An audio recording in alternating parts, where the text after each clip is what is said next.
James pressed against the cold bridge wall as headlights screamed toward him.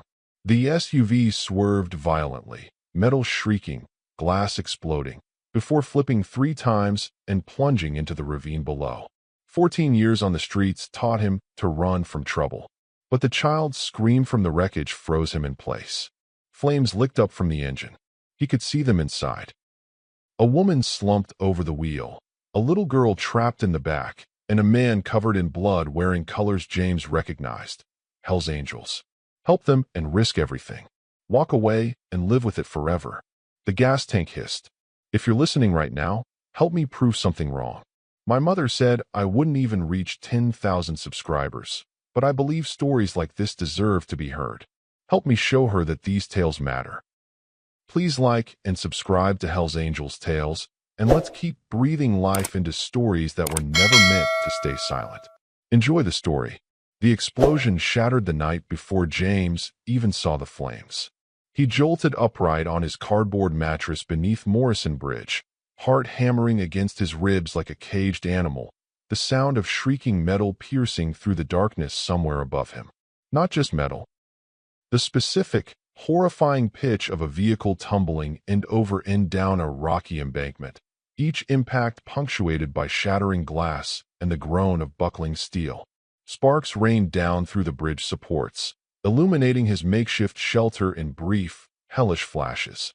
A woman's scream cut through the cacophony, raw and primal, followed immediately by a child's cry that made every muscle in his 14-year-old body lock tight with recognition. That wasn't just fear.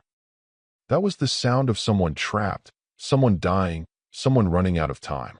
For 3 agonizing seconds, James remained frozen in his sleeping bag, survival instincts screaming at him with the authority of 847 days on Portland streets. Stay hidden, stay invisible, stay alive. The rules that had kept him breathing since the night everything fell apart were absolute. Never get involved, never draw attention, never let anyone see your face in situations where police would ask questions. Witnesses ended up in systems. Systems meant social workers. Social workers meant questions about the murder he'd witnessed in Bellevue 3 months ago, the killing outside that tech CEO's mansion that had sent him running because he understood what happened to 14-year-old boys who saw too much. Then he heard it again, that small, desperate voice calling for her mother in the darkness, and something inside him cracked open. The part he'd buried after watching his little sister Emma die in a hospital bed while he stood helpless. The part that still believed some people deserved saving. He kicked off the sleeping bag and scrambled up the rocky slope, thorns from blackberry bushes tearing at his thrift store jacket, his stolen police scanner crackling to life in his pocket with emergency codes he'd learned to decode during his first month on the streets. Dispatch was reporting a single vehicle accident, Highway 26, Morrison Bridge overpass, possible fatalities. The coordinates matched this exact location, his bridge, his territory, the stretch of riverbank he'd claimed as the safest place in a city that wanted him invisible. James's fingers found purchase on roots and rocks as he climbed, his breath coming in sharp gasps, legs burning from the sudden exertion after hours of sleep. The scanner squawked again. Fire department en route. ETA 8 minutes. 8 minutes. Lifetimes could end in 8 minutes. His sister had died in less. The Tesla came into view as James crested the embankment, upside down 30 feet from the water's edge, front end accordioned like paper, driver's side crumpled inward at an angle that made his stomach drop. Flames were already crawling up from the engine compartment, orange and hungry, licking at the undercarriage with increasing intensity. Black smoke billowed into the Portland night, carrying the acrid stench of burning rubber, melting plastic, and something worse, gasoline pooling on the ground, spreading in a dark mirror beneath the wreckage. Through the spiderweb driver's window, James could see her, a woman slumped forward against a deployed airbag, blood streaming down her face from a gash along her hairline, her body limp and unresponsive. In the back seat, a little girl no older than 8 was screaming herself hoarse, her small hands pressed flat against the window, fingers splayed in terror, her face contorted with panic that no child should ever have to feel. But it was what hung from the rearview mirror that made James's breath catch in his throat and his forward momentum falter. A leather vest with patches he'd memorized years ago, when they still meant something sacred. The winged skull. The MC designation. The bottom rocker reading Portland in bold letters. Hell's Angels colors. The same exact patches worn by Lucas Martinez 2 years ago, when that gruff biker with kind eyes had appeared at Oregon Health and Science University's Children's Wing during the worst night of James's life. When Emma's leukemia had finally won after 3 years of fighting, after the experimental treatments his family couldn't afford stopped working, after the insurance company denied the one medication that might have bought her more time. Lucas had been there delivering toys from the club's annual charity drive, had seen James's family crumbling in the corridor, and had simply stayed. No speeches, no platitudes. Just a steady presence through the darkest hours, sitting with them until dawn, making sure they weren't alone when Emma slipped away. Lucas had held James while he sobbed, had told him that the Brotherhood looked after families who'd lost everything, that someone would always remember Emma's name. The memory hit James like a physical blow. This was Lucas's family trapped in that burning wreck. Had to be. The same man who'd raised over $200,000 for kids like Emma. The same club that had given his family dignity when they had nothing left. James didn't think. Couldn't think. His body moved on instinct, feet pounding across the uneven ground, heat already intense enough to make his eyes water and his skin prickle with warning.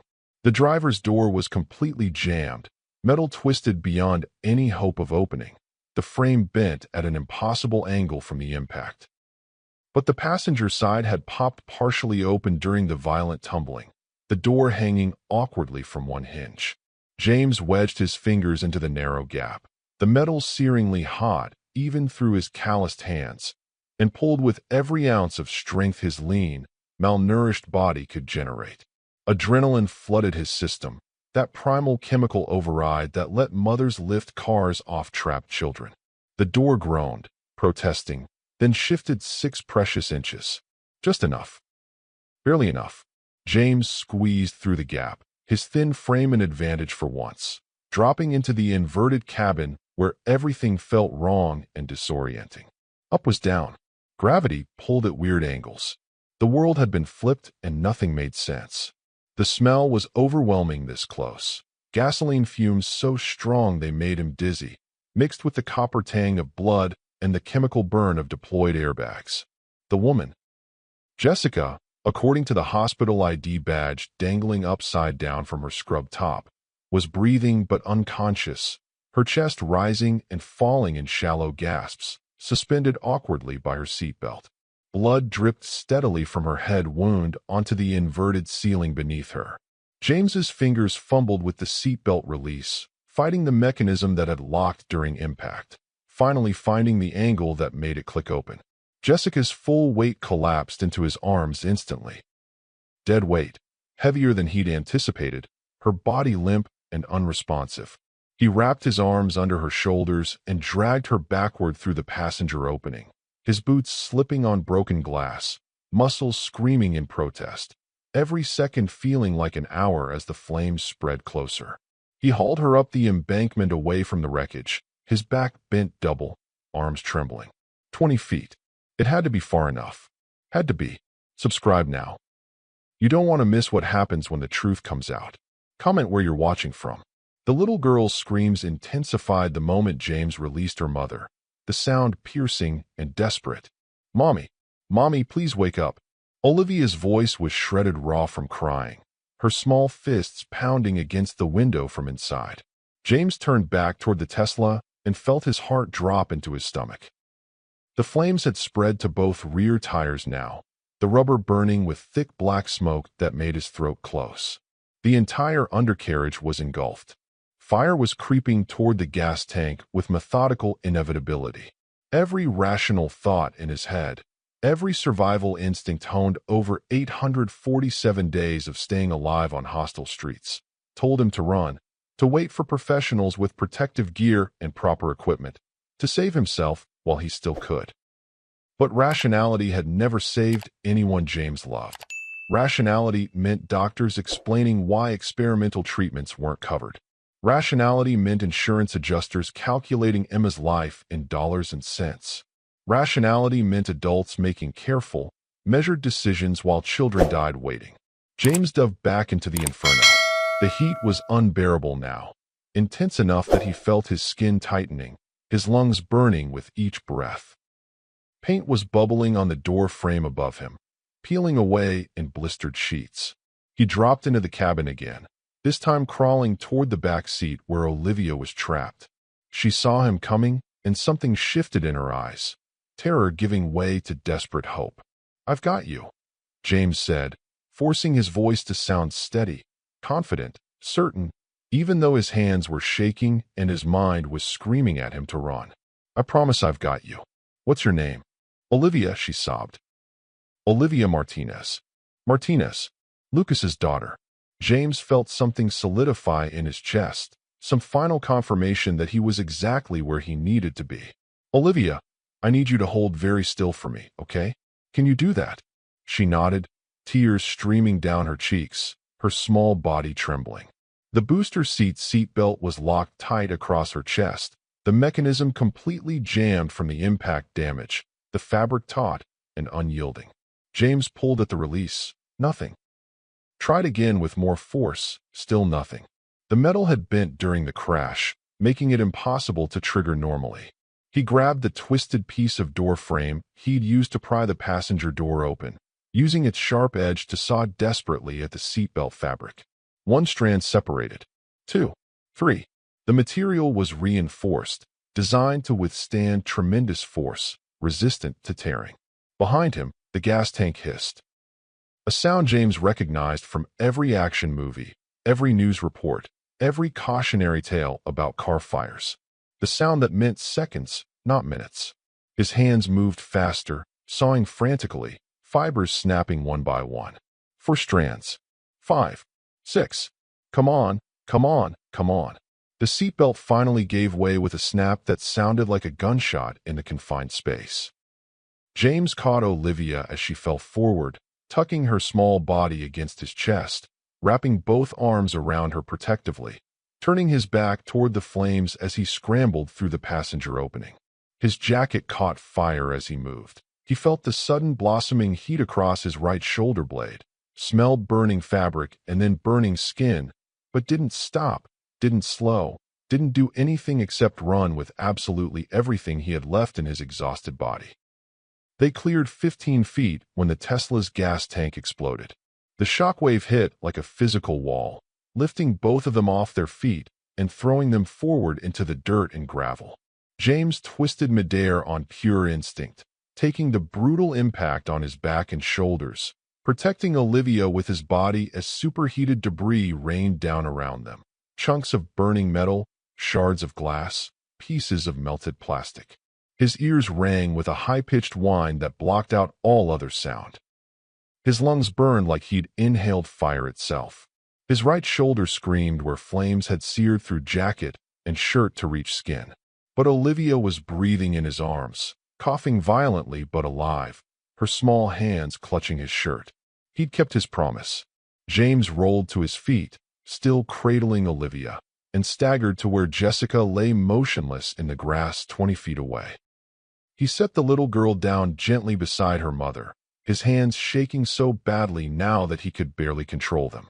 Jessica's eyes fluttered open, unfocused at first, struggling to make sense of the scene.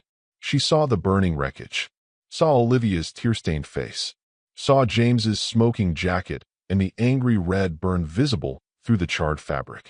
Understanding crashed over her features, followed immediately by overwhelming relief.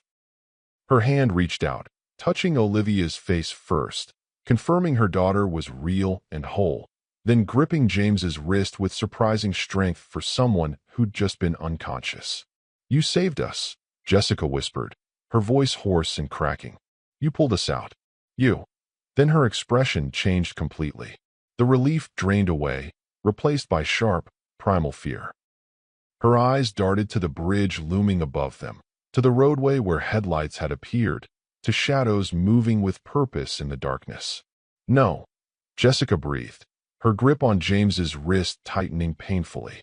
No, no, no. They're here. They sabotaged us. Someone hacked the Tesla's braking system. The autopilot. Lucas found evidence about a trafficking ring. Children disappearing through legitimate businesses. He was helping his detective friend, and they found out. They ran us off the road, and they're still here to finish it. James felt ice water flood his veins.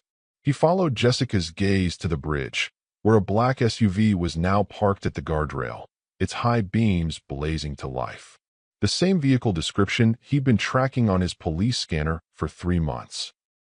The same SUV from the Bellevue murder he'd witnessed, the execution-style killing that had sent him fleeing into the streets because witnesses didn't survive when billion-dollar empires were at stake. This couldn't be coincidence. This was connected, all of it connected. The SUV's doors opened in perfect synchronization. 3 figures emerged, moving down the embankment with tactical precision that was unmistakable. Not the hurried chaos of concerned citizens, but the measured, professional approach of people trained for combat situations. 2 carried handguns, drawn and held in low-ready positions. The third held something that glinted in the firelight as he raised it. A badge. Federal identification. U.S. Marshal credentials catching the light.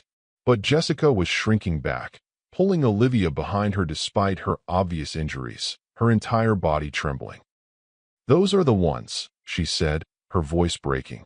"The marshals Lucas warned me about. They're not here to help us. They're here to make sure we don't survive."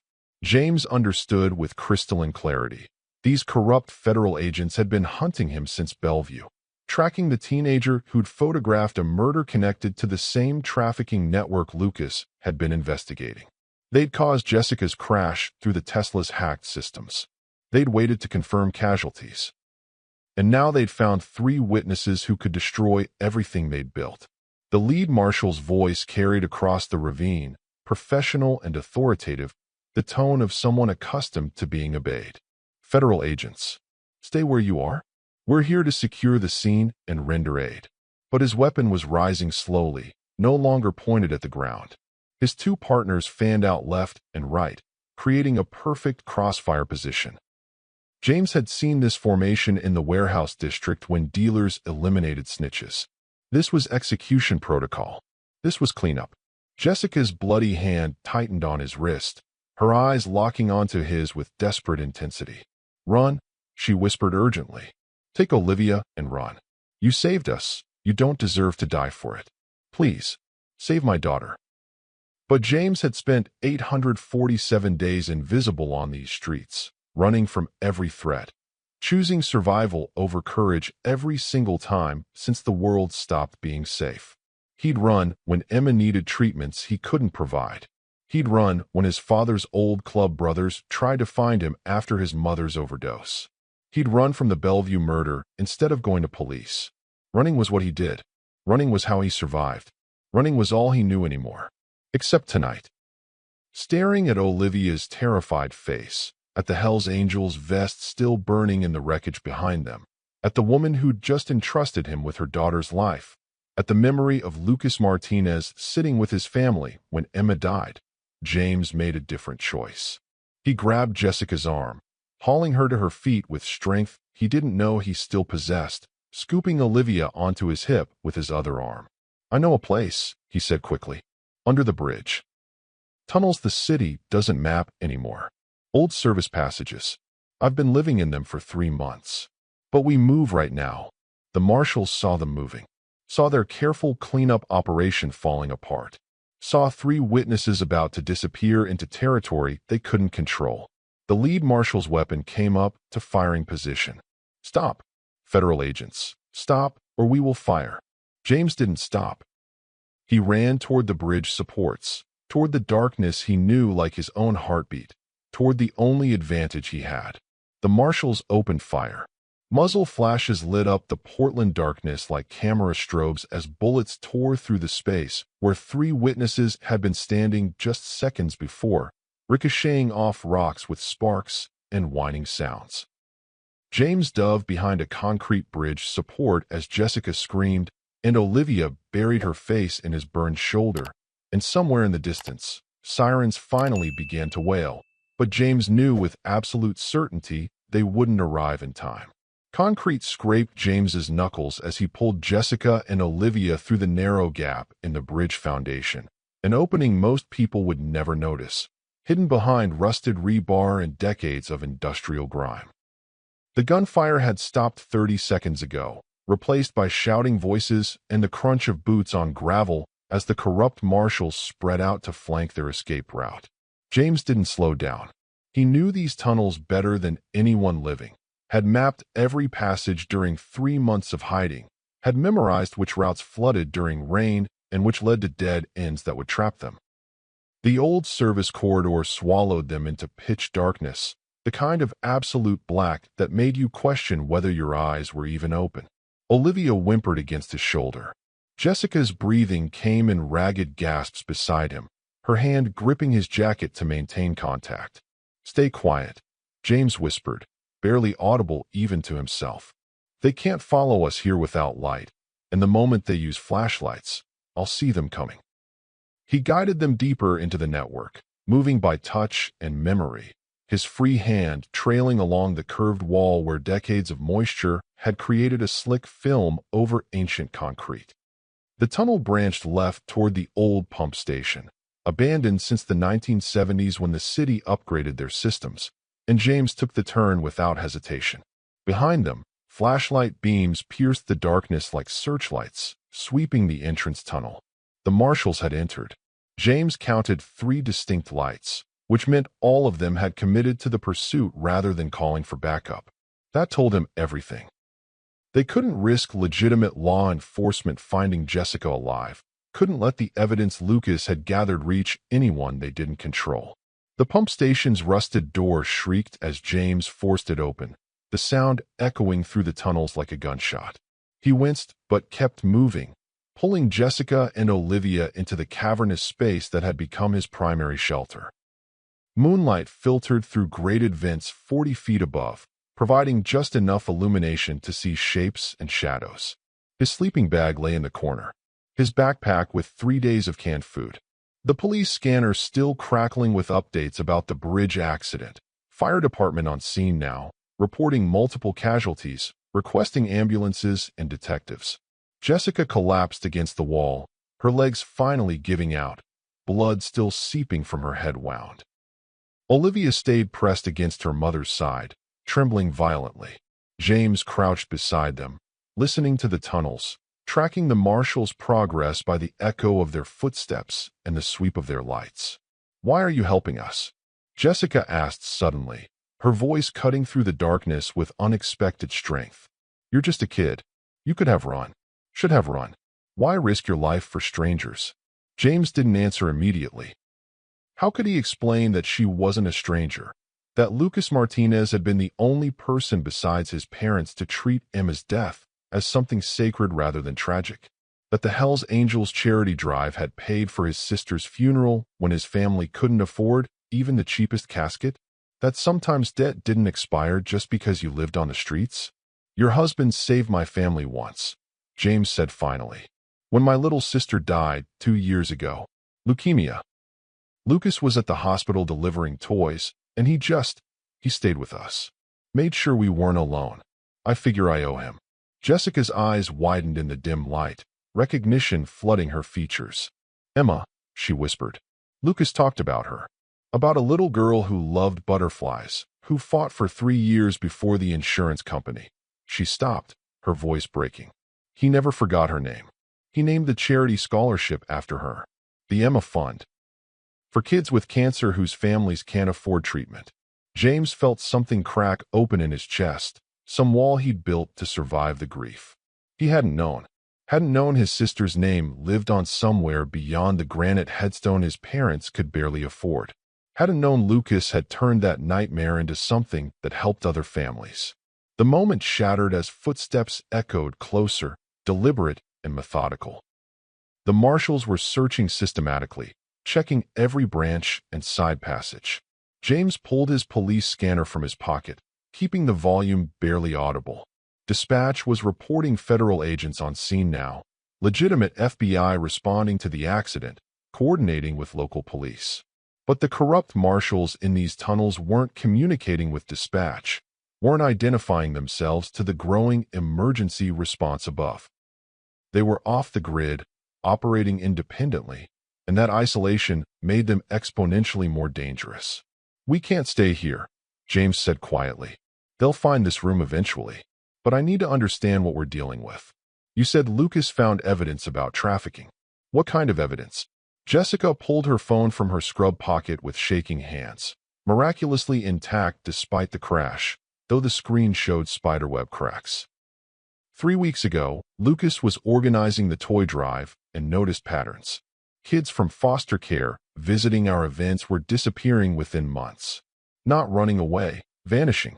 No police reports, no investigations, just gone from the system like they never existed. He started asking questions, comparing notes with his detective friend who works missing persons. They found 17 cases in 2 years, all connected to the same social services contractor, a company called Guardian Solutions. Tech company that won the state contract for managing foster placements. Except they weren't just managing placements. She pulled up encrypted files, her fingers flying across the cracked screen. Lucas hacked their servers with help from a club member who works in cybersecurity. Found shipping manifests disguised as resource transfers. Financial records showing payments from overseas accounts. And communications proving 3 U.S. Marshals were facilitating interstate transport of trafficked children in exchange for 6-figure payments. Like and subscribe before someone tries to bury this story forever. James felt his blood turn to ice. Guardian Solutions, he repeated slowly. That's the company from Bellevue. The tech CEO whose mansion I was near 3 months ago when he stopped, the pieces clicking together with horrifying clarity. When I witnessed the murder, it wasn't random. The CEO was being executed by his own people because he was going to expose the operation. I recorded everything on my phone before they saw me. Faces, license plates, the whole conversation about eliminating loose ends. Jessica stared at him, understanding dawning. "You have video evidence?" "I have proof linking the murder to Guardian Solutions executives." "You have proof linking Guardian Solutions to federal agents and trafficking." Together we can bring down the entire network," Jessica finished. "But only if we survive long enough to get both pieces of evidence to someone we can trust." She started typing rapidly on her phone, composing a message to Lucas with their location coordinates and an explanation of what was happening. James watched the tunnel entrance, tracking the flashlight beams that were getting closer with each passing second. The marshals were maybe 2 minutes away from finding the pump station. Jessica hit send, the message uploading through the phone's emergency satellite connection, a feature James didn't even know existed. "Lucas will come," she said with absolute certainty. "The entire Portland chapter will come. They'll." Her phone buzzed with an incoming alert. Not a response from Lucas. A system notification. The marshals had activated a cell phone tracker, and Jessica's signal had just given away their exact location. James heard the change immediately. The footsteps accelerating, no longer searching but converging with purpose. "Up," James commanded, hauling Jessica to her feet, grabbing Olivia. "The North Tunnel. It leads to the old warehouse district. If we can make it there before they..." The pump station door exploded inward as all 3 marshals rushed through simultaneously, weapons drawn, flashlights blazing. The lead marshal, a man in his 40s with sharp features and cold eyes, leveled his gun directly at Jessica's head. "End of the line," he said calmly. "Phone's on the ground. Now, both of you." James's hand moved toward his pocket where his phone with the Bellevue footage lived. The marshal's weapon shifted to aim at his chest. "Slowly, very slowly. That video you recorded is the only reason you're still breathing, kid. We need to make sure all copies are destroyed before we clean this up." Above them, through the ventilation grates, James heard the unmistakable rumble of motorcycles. Not 1 or 2, but dozens, maybe more. The sound built like approaching thunder, engines roaring in synchronized fury. The marshals heard it too. Uncertainty flickered across the lead agent's face. Then the pump station's rusted doors burst open again, and Lucas Martinez filled the doorway with 20 Hells Angels members behind him, their leather vests and determined faces creating an impenetrable wall. "Get away from my family," Lucas said, his voice deadly quiet. The marshals pivoted, weapons swinging toward the new threat, suddenly outnumbered and trapped in a confined space with 20 men who would die to protect their brother's wife and child. For one frozen moment, everyone stood in stalemate, guns pointed in multiple directions, fingers on triggers, seconds away from a bloodbath. Then the second marshal moved faster than James could track, crossing the distance to Olivia in 2 strides and ripping her from Jessica's arms. He pressed his gun against the 8-year-old's temple, backing toward the far wall, using her as a shield. "Everyone drops their weapons right now," the marshal said, his voice shaking slightly, but his gun hand steady. "Or I put a bullet through this little girl's brain, and we all watch her mother live with it for the rest of her very short life." Lucas Martinez stood frozen in the pump station doorway, watching his 8-year-old daughter pressed against a corrupt federal marshal's chest with a gun barrel touching her temple, and felt something inside him splinter. Behind him, 20 Hells Angels members had weapons drawn, handguns, knives, tire irons, anything they'd grabbed when his emergency call went out 17 minutes ago. But none of it mattered. Not the numbers, not the fury, not the Brotherhood that had ridden through Portland streets at illegal speeds to reach this abandoned tunnel system. One wrong move and Olivia died. The marshal knew it. Lucas knew it. Everyone in this concrete tomb knew the mathematics of the situation had shifted irrevocably. "Smart choice, freezing like that," the marshal holding Olivia said, his voice steadier now that he controlled the room. His name tag read Chun. "No, wait."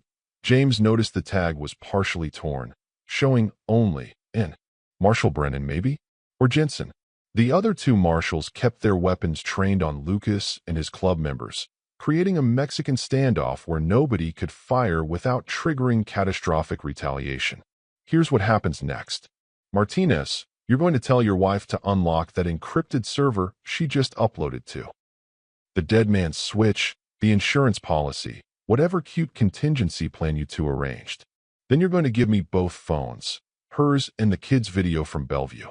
We walk out of here, you get your daughter back alive, and everyone pretends tonight never happened." Jessica's hand tightened on her cracked phone, blood from her head wound dripping onto the screen. "You think we're stupid? The moment we give you the evidence, you kill all of us. There are witnesses now. 20 club members who've seen your faces." The lead marshal smiled without humor. 20 criminals with records who broke into a crime scene during a federal investigation. Your word against ours. Who do you think juries believe? Lucas took one careful step forward, hands raised in surrender position. "Let's talk about this. You want the evidence gone? I understand that. You've built something profitable, and we're threatening it. But my daughter is 8 years old.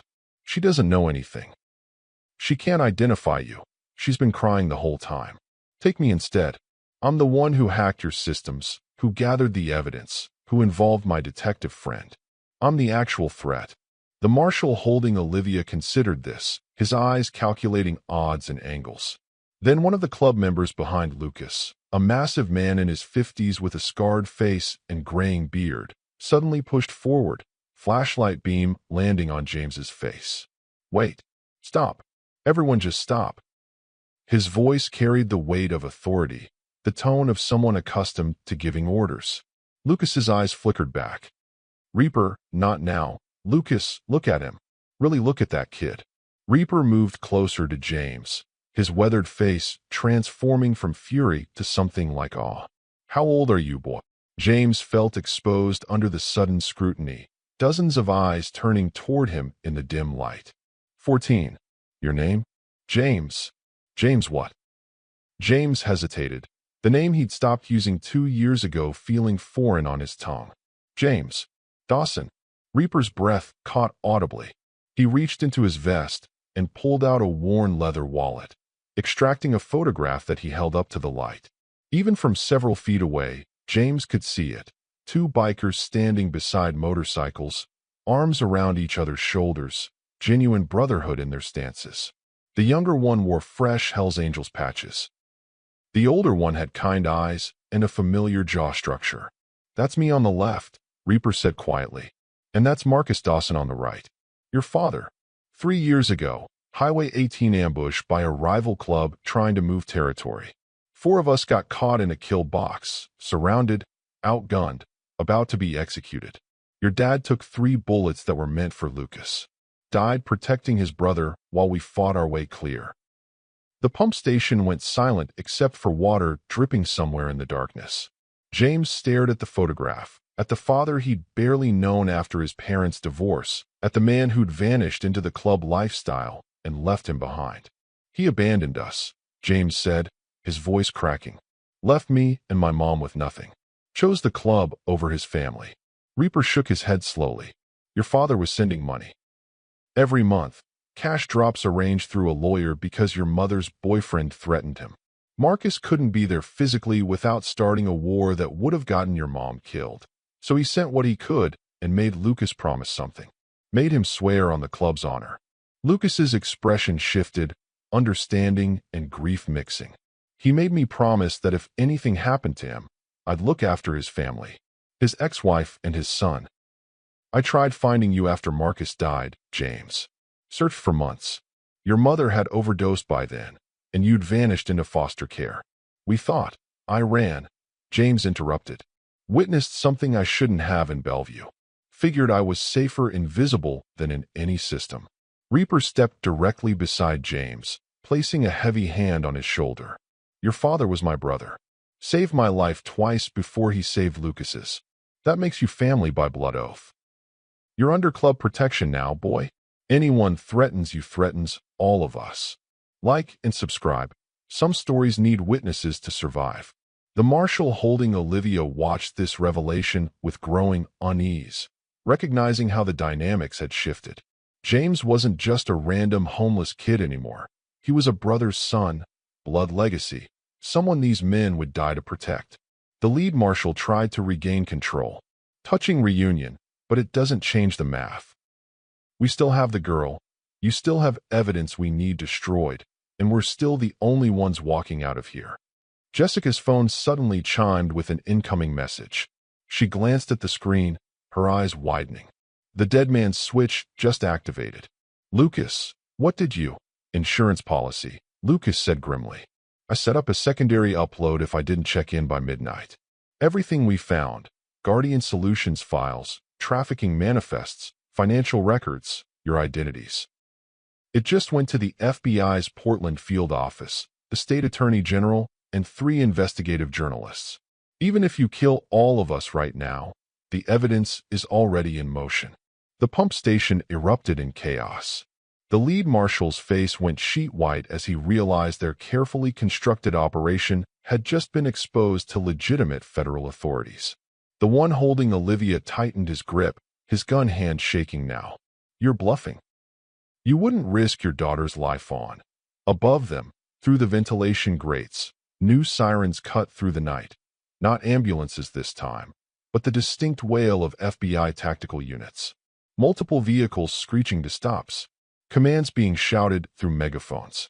"FBI, we have the location surrounded. Agents inside. This is Special Agent Morrison.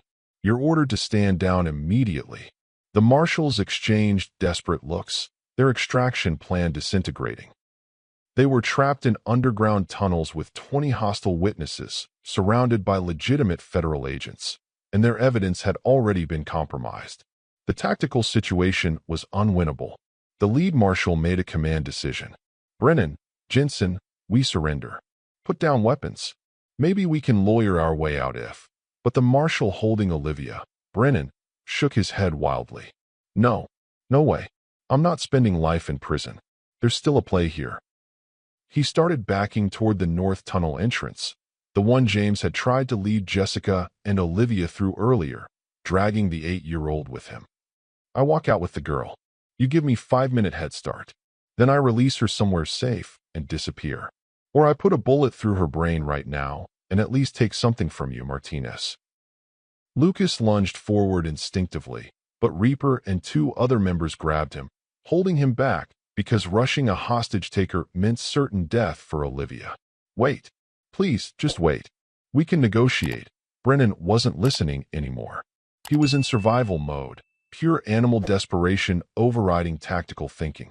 He vanished into the north tunnel with Olivia, moving fast, his flashlight beam bouncing erratically. Lucas screamed his daughter's name, fighting against the club members restraining him.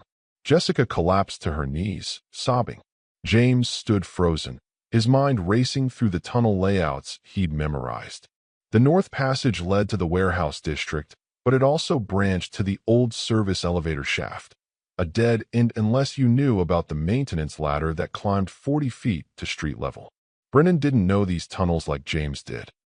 Didn't know where the dead ends were, where the collapses blocked passages, where the exits actually led. James ran. Didn't ask permission, didn't explain, just bolted into the north tunnel after the marshal and Olivia. Behind him, Lucas's voice roared his name. Reaper shouted for him to stop. But James knew something nobody else had realized yet. Knew it from 3 months of living in these passages, from mapping every route during sleepless nights. The tunnel Brennan had chosen led to the old freight elevator, and the elevator shaft's floor had collapsed 2 weeks ago during heavy rains, creating a 40-foot drop into flooded basements. In the dark, running blind with only a flashlight, the marshal would hit that collapse at full speed, would plunge into water with Olivia in his arms. James could hear them ahead, Brennan's boots pounding concrete, Olivia's terrified crying, the harsh breathing of a man running for his life. James pushed harder, his burned shoulder screaming, his lungs gasping in the stale tunnel air. The marshal's flashlight suddenly jerked downward.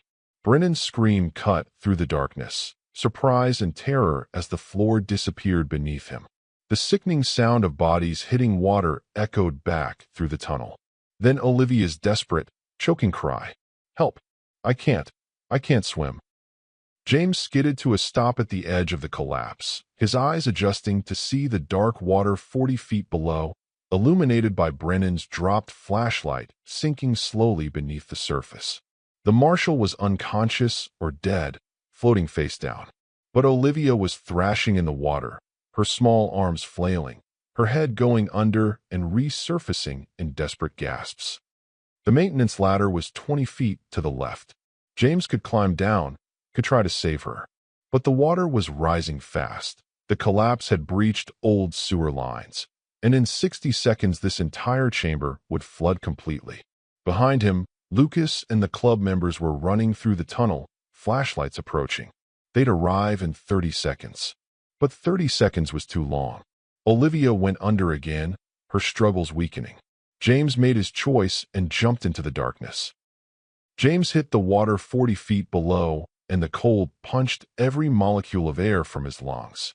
The flooded chamber was pitch black except for the dying glow of the marshal's submerged flashlight, casting ghostly shadows through murky water that tasted of rust and sewage. James's boots touched something solid, debris, concrete chunks, maybe the marshal's body, and he pushed off hard, kicking toward where he'd last seen Olivia's thrashing arms. His burned shoulders shrieked in protest, the cold water both soothing and agonizing against raw flesh. 3 seconds underwater felt like 3 hours. His hands found fabric, then a small arm, then Olivia's face. She wasn't moving anymore. James wrapped one arm around her chest and kicked upward with everything he had left, breaking the surface with a desperate gasp. Olivia wasn't breathing.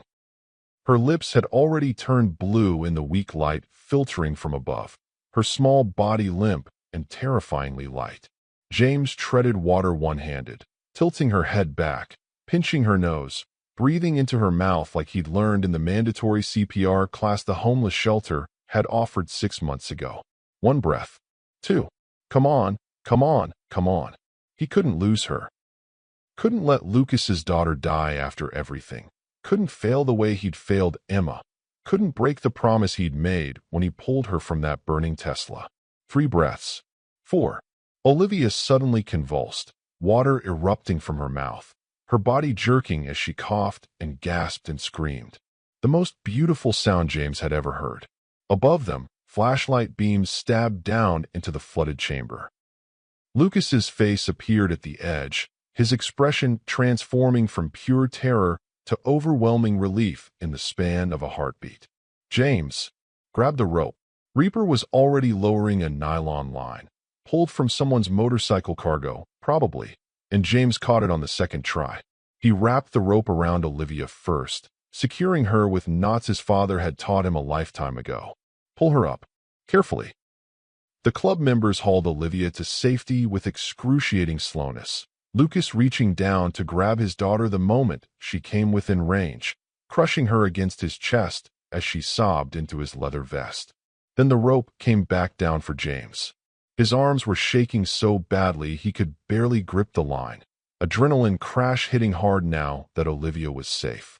The club members pulled him up anyway, hands reaching to drag him over the edge and onto solid ground. James collapsed onto the concrete, his entire body trembling, water pouring off him in streams. Lucas knelt beside him, one arm still wrapped protectively around Olivia, his other hand gripping James's shoulder. The good one, thankfully. You saved her twice in one night, Lucas said, his voice breaking. You jumped into that water without hesitation. You're 14 years old and he couldn't finish the sentence. Didn't need to. The expression on his face said everything. Reaper helped James to his feet, steadying him when his legs nearly buckled.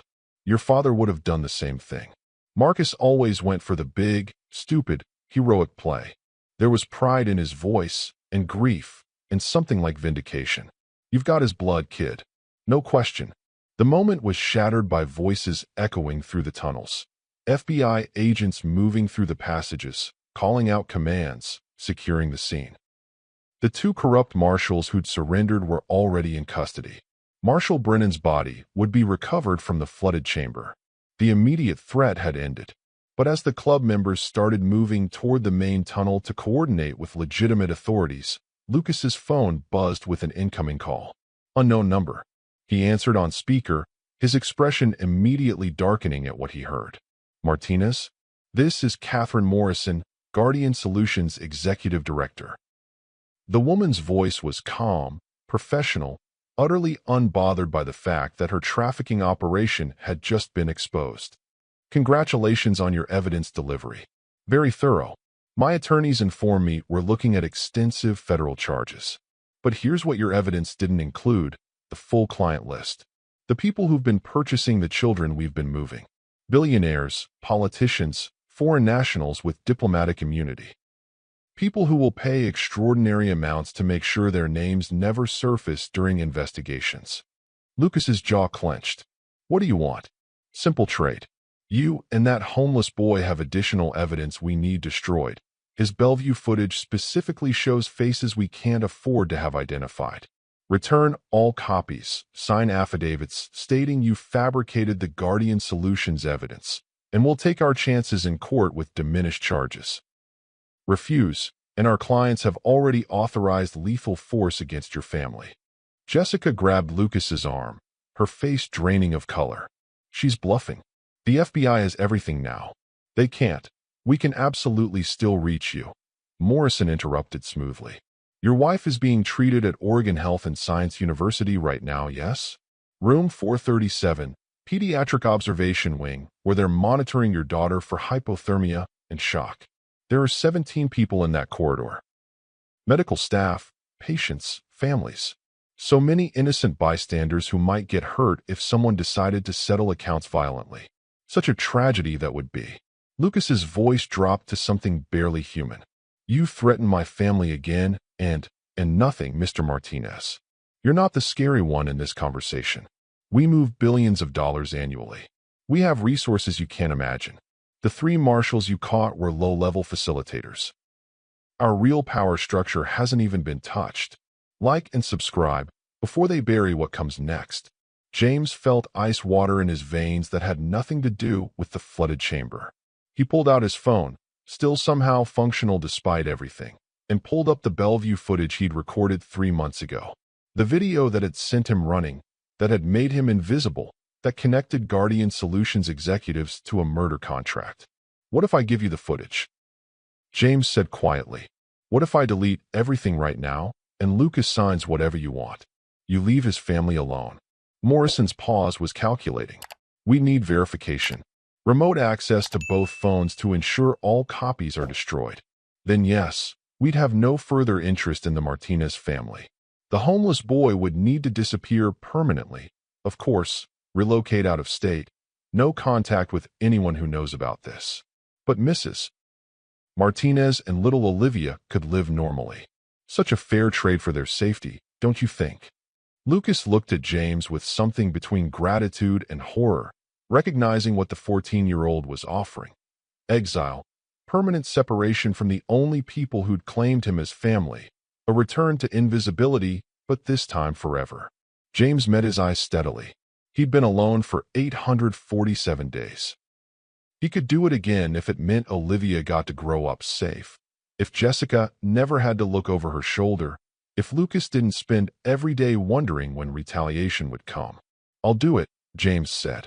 Send me the remote access link, and Reaper's phone suddenly buzzed. Then another club member's. Then Lucas's again. A mass text from an unknown sender, going out to every Hell's Angels member simultaneously. The message contained a single image. Security camera footage from Oregon Health and Science University's pediatric wing, timestamped 3 minutes ago. The photo showed Jessica's hospital room door with a handwritten note taped to it. Room 437. Martinez family. Handle it. Below the image, a single line of text. By the time you get there, it'll be too late. Lucas ran. Didn't wait for permission, didn't coordinate with FBI agents still securing the tunnels, just bolted toward the exit with 20 club members thundering behind him. James grabbed Olivia, still wrapped in someone's jacket, still shivering, and ran with them. The motorcycles were parked in chaotic clusters on the street above, and engines roared to life in staggered succession. Lucas pulled James and Olivia onto his bike, the child sandwiched between them, and accelerated before anyone could object. The club formed a convoy, running red lights, hitting speeds that would have gotten them all arrested on any normal night. Sirens wailing somewhere behind them as confused police tried to make sense of dozens of bikers racing through Portland at 2 in the morning. Oregon Health and Science University's main building appeared on the hill ahead, its lit windows like eyes watching their approach. Lucas took the parking structure turns at dangerous angles, tires screaming, finally skidding to a stop at the Skybridge entrance. They ran through corridors, past startled nurses, toward the pediatric wing. Room 437 was at the end of the hall. The door was closed. No sounds came from inside. Lucas's hand was shaking as he reached for the handle. 20 club members stacked behind him, James holding Olivia back because she didn't need to see whatever was waiting inside. Lucas opened the door. The hospital room was empty. Jessica wasn't in the bed. Her forehead had been disconnected, blood staining the sheets where the needle had torn free. The window stood open, fourth-floor breeze lifting the curtains. On the bedside table sat a phone, Jessica's cracked phone with a video playing on loop. Security footage of Jessica being walked out of the hospital by 2 people in medical scrubs 30 minutes ago. Walked calmly, voluntarily, like she was being discharged. Except James could see it in her expression. Could see the terror barely masked by forced compliance. Could see the gun pressed against her spine, hidden under the orderly's clipboard. The video ended. A new message appeared on screen. We have the wife. Bring us the evidence and the boy. Tacoma Shipyards, Pier 19, within 2 hours. Or we ship her overseas with the next container. The ride to Tacoma took 43 minutes at speeds that turned highway lines into blurred streaks. Lucas led the convoy of over 200 bikers. Word had spread through Hell's Angels chapters across the Pacific Northwest within minutes of Jessica's kidnapping. Brothers converging from Seattle, Olympia, and beyond without question or hesitation. James sat behind Lucas on the motorcycle, holding Olivia who'd refused to stay behind, her small arms wrapped around his waist with grip strength that spoke of pure determination. The phone in James's pocket held the Bellevue footage that Guardian Solutions desperately wanted destroyed. His father had died protecting Lucas. Now James was riding toward a confrontation that would either save Jessica or destroy everything they'd fought for. Pier 19 emerged from the darkness. A sprawling industrial complex of shipping containers, rusted cranes, and warehouses that processed cargo headed overseas. The perfect place to move human trafficking victims without scrutiny, where paperwork could be falsified and containers loaded without inspection. Lucas cut his engine 2 blocks away, the entire convoy going silent in synchronized precision. Reaper moved up beside them, his scarred face grim in the streetlight. FBI tactical teams are 18 minutes out. My contact says they're coordinating with us this time. They want Guardian Solutions taken down clean, with every member in custody and all evidence preserved. We go in smart. We end this tonight. Lucas studied the warehouse complex, mentally cataloging entry points and defensive positions. They're expecting me and James to walk in alone, desperate and defeated. Let's give them something different. Special Agent Richardson's voice crackled through the radio Lucas had been given before leaving Portland. Martinez, this is FBI Tactical Command. We have thermal imaging showing 6 hostiles inside the main warehouse, 1 hostage in the center. Morrison's executive team is coordinating from a mobile command vehicle parked at the north entrance. We've identified 3 additional high-value targets. If you can keep them talking for 12 more minutes, we'll have full containment. Lucas keyed the radio. Copy that. We're moving into position now. James stays with the bikes until you give the all clear. James started to protest, but Reaper's massive hand landed on his shoulder. Your dad charged into situations without backup, and it got him killed. You're smarter than that. Let the professionals do their jobs while we support them. That's real courage, kid, trusting the team. Lucas approached Pier 19's entrance alone, hands visible, projecting exactly the desperate father Catherine Morrison expected to see. The main warehouse doors stood open, fluorescent lights blazing inside. He entered to find Jessica bound to a chair in the center of the empty space. Blood crusted on her hospital gown, her face bruised, but her eyes sharp and aware. She knew Lucas wouldn't come unprepared. 6 armed guards surrounded her, private security contractors maintaining professional spacing. Morrison stood behind Jessica in business attire that seemed surreal in a trafficking warehouse at 3 in the morning. Mr. Martinez, punctual as requested. Where's the boy and my evidence? Lucas stopped 20 feet away. He's coming. Needed to gather all the copies, make sure nothing was missed. You'll get everything in exchange for Jessica. That was the deal. Morrison's smile held no warmth. The deal has evolved. You see, my attorneys have explained that your initial evidence upload has already compromised our operations significantly, which means I need more than just deleted files. I need leverage to negotiate reduced charges. Your wife will be traveling overseas tonight as insurance against your testimony. The boy will be eliminated as a loose end. And you'll sign documents claiming you fabricated everything, or I'll ensure Olivia meets the same fate as her mother.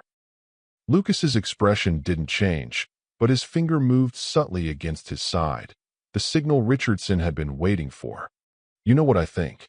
Lucas said conversationally. I think you've already lost, and you're too arrogant to see it. The FBI isn't just investigating Guardian Solutions. They've been monitoring your communications for the past 6 hours, tracking every call you've made, every text you've sent, every order you've given. The warehouse lights stayed on this time, but FBI tactical teams breached simultaneously from 6 entry points, doors, windows, even cutting through the corrugated metal walls with precision charges that created controlled openings. The contractors tried to respond, but were overwhelmed in seconds by agents in full tactical gear using non-lethal suppression tactics. Morrison lunged for Jessica, but Lucas was faster, crossing the distance and putting himself between them. An FBI agent tackled Morrison from behind, taking her to the ground while reading rights. Outside, simultaneous raids hit the mobile command vehicle and 3 other Guardian Solutions facilities across Tacoma, sweeping up executives and contractors in a coordinated strike that had been planned during James's desperate ride south. Like and subscribe. Justice only wins when people refuse to look away. Special Agent Richardson entered the warehouse as his team secured the scene, moving directly to Lucas. We've got them all. Morrison, her executive team, the contractors, and the offshore accounts just got frozen by federal warrant. The shipping containers they were going to use tonight, 12 trafficked teenagers inside, including kids who disappeared from Portland foster care 6 months ago. You just saved 17 lives, Martinez. Jessica's bonds were cut, and she collapsed into Lucas's arms, trembling but alive. James and Olivia were allowed inside once the area was secured, and the little girl ran to her parents with tears streaming down her face. The family held each other in the center of that warehouse, surrounded by FBI agents and Hells Angels members, by evidence of horrors prevented and justice finally achieved. And James felt something shift inside his chest. This was what Brotherhood meant. Not violence or revenge, but standing together when it mattered most. The following weeks transformed from nightmare into something approaching hope. James's Bellevue footage, combined with Lucas's hacked files and the FBI's coordinated investigation, created an evidence chain that connected 43 Guardian Solutions operatives to trafficking operations across 6 states. The client list Morrison had tried to protect was seized during international raids, exposing politicians and executives whose arrests dominated headlines for months. 17 children were recovered and reunited with families or placed in legitimate protective services. The prosecutions would take years, but the network itself was shattered beyond repair. Catherine Morrison received a 45-year federal sentence. The corrupt Marshall's surviving partners received life terms. Guardian Solutions ceased to exist, its assets seized and redirected toward victim compensation funds. James watched it unfold from a bedroom in Lucas and Jessica's home. Not a spare room or temporary shelter, but his room, legally established through emergency fostering paperwork that Jessica had filed the morning after the rescue. The walls held posters James had chosen himself. The closet contained clothes that actually fit. The desk supported a laptop for schoolwork and the college preparatory classes Lucas insisted he'd need. For the first time since Emma's death, James had a place that felt permanent, a family that chose him deliberately, a future that extended beyond mere survival. 6 weeks after the Tacoma raid, the Portland Hells Angels chapter organized a rally that drew over 1,000 bikers from across the Pacific Northwest. Officially a charity event for trafficking victim support services, but really a celebration of brotherhood and second chances. Lucas stood at the podium during the rally's peak and made an announcement that brought roaring approval from the assembled crowd. James Dawson was officially under club protection as blood legacy of Marcus Dawson. The $340,000 raised that day would establish the Marcus Dawson Memorial Scholarship. Full-ride funding for foster youth pursuing education, starting with James himself. James enrolled at Lincoln High School that fall, his transcripts showing gaps that teachers worked with him to fill, his counselors aware of his history and committed to his success.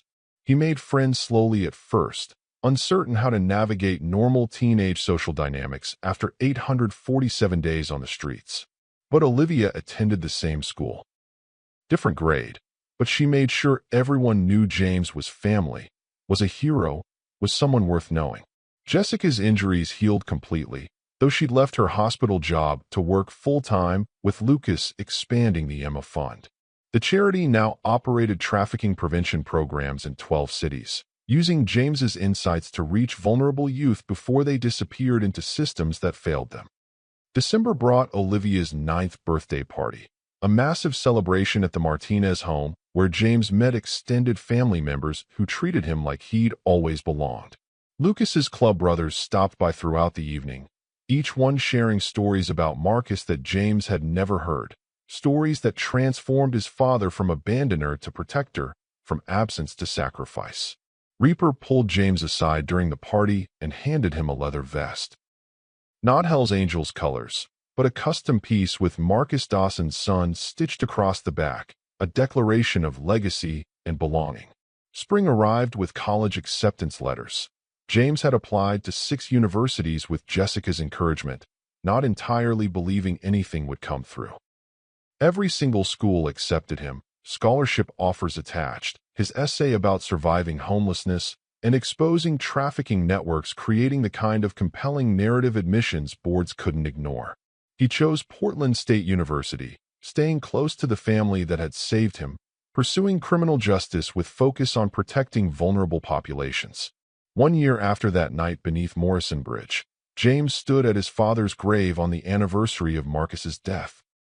Lucas stood beside him as always, but this time 20 club members joined them, a memorial ride honoring the brother who'd sacrificed everything to protect his family.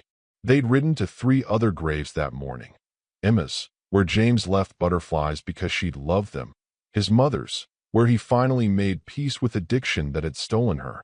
And an empty plot Lucas had purchased beside Marcus, marked with a stone reading James Dawson's future. Not a grave, but a reminder. The future wasn't predetermined by past traumas or present circumstances. Your dad used to say the club was about more than motorcycles and leather, Lucas said quietly, his hand on James's shoulder. He said it was about making sure nobody faces darkness alone. That's what you've built, James. The scholarship's helping 32 kids this year. The app you designed for reporting suspected trafficking has generated 17 legitimate investigations. You turned the worst nights of your life into systems that protect others. That's not just survival. That's purpose. James touched his father's headstone one last time. The grief had transformed over 12 months from open wound into honored memory, from something that destroyed him into something that defined him. He'd been homeless, terrified, invisible. Now he was housed, educated, seen. Had a family that chose him. Had a future he'd helped build. Had a father's legacy he was proud to carry forward. They walked back to the motorcycles together, James riding his own now. A refurbished bike Reaper had rebuilt with him over winter months, teaching him maintenance and road safety the way Marcus would have done. The convoy headed back toward Portland as sunset painted the mountains gold, 20 bikes moving in formation through spring evening light. James's phone buzzed with a text from Olivia, family dinner at 6. Don't be late, or I'm eating your dessert. He smiled and accelerated slightly, the engine's rumble steady and sure beneath him, heading toward home.